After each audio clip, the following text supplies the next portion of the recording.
गेले 2 वर्ष आम्ही जे रस्त्याचा घोटाळा एक्सपोज करत आलेलो आहोत.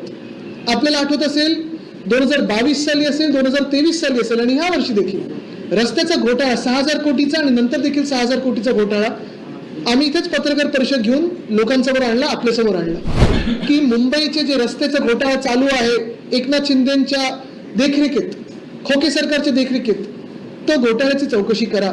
म्हणजे कोणी सिद्धिविनायकवर क्लेम केलेला आहे, कोणी कुठच्या मंदिरावर क्लेम केला, मग ह्या बोर्डाने क्लेम केला आणि त्या बोर्डाने क्लेम केला. पण सत्य परिस्थिती ही आहे की भाजपचं सरकार बनल्यानंतर, म्हणजे अजून काय बनतं त्यांचा अजून विस्तार व्हायचा आहे, पण ते झाल्यानंतर हिंदू मंदिरच पहिली धोक्यात येतात आणि त्याच्यात हे हनुमानाचं मंदिर होतं.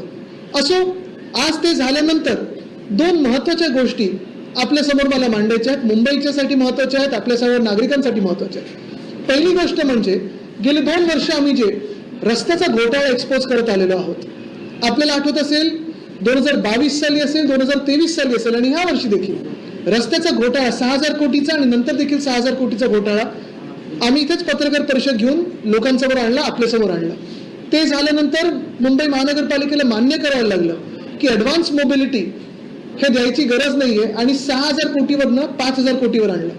त्यावेळी देखील मी सांगत होतो की घटनाबाह्य मुख्यमंत्र्यांचा याच्यात हात आहे का, एकनाथ शिंदेंचा याच्यात हात आहे का. जे 2 पालकमंत्री होते, मग केसरकर, जे मला माहित नाही त्यांनी घोटाळा केला की नाही, पण अनियमितता नक्की आहे आणि अकार्यक्षमता तर दिसलीच त्यांची. अजूनही लहान मुलांना, विद्यार्थ्यांना युनिफॉर्म दिले गेले नाहीत अनेक शाळांमध्ये. किती कार्यक्षम आहेत, मंत्री म्हणून कसं काम केलं सगळ्यांना माहिती आहे. तर ते आणि लोढा जे बिल्डर आहेत, ह्यांचा ह्या घोटाळ्यात काही हात आहे का, अजूनही कुठेही स्पष्ट झालं नव्हतं किंवा सरकारकडून उत्तर आलं नव्हतं.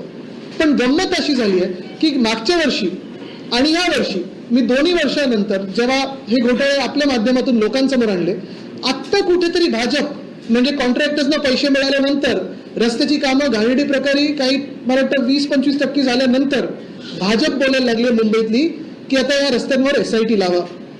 हेच मी गेले 2 वर्ष सांगत होतो की मुंबईचे जे रस्त्याचा घोटाळा चालू आहे एकनाथ शिंदेंच्या देखरेखीत, खोके सरकारच्या देखरेखीत, तो घोटाळ्याची चौकशी करा. चला, आज तरी भाजपला जाग आलेली आहे. 2 वर्ष मी सांगतोय की हिंमत असेल तर या सरकारमधून बाहेर पडा.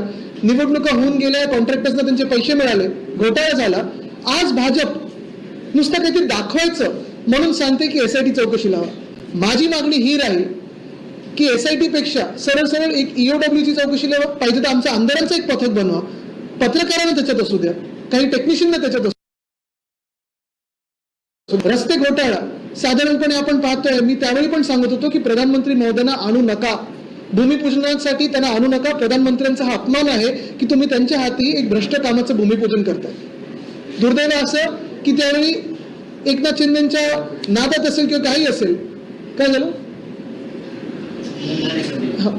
नादात असेल किंवा काही असेल, साधारणपणे ते भूमिपूजन घाईघाईत करून घेतलं आणि करून घेतल्यानंतर आपण पाहतोय मुंबईमध्ये ना 2022-23चे रस्ते झालेत, ना 23-24चे रस्ते झालेत.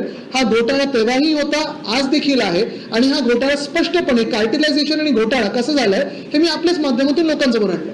आज मुंबई भाजप जे नाटक करत आहे की SIT वगैरे लावा, मग तुम्ही जेव्हा मी 2 वर्ष बोलत होतो आणि हे सगळे दाखले लोकांना दिले, मी हे सगळे एव्हिडन्सेस मी लोकांसमोर आणले, तेव्हा तुम्ही का काही बोलला नाहीत, ह्याचं उत्तर देखील मुंबई भाजपने देणं गरजेचं आहे.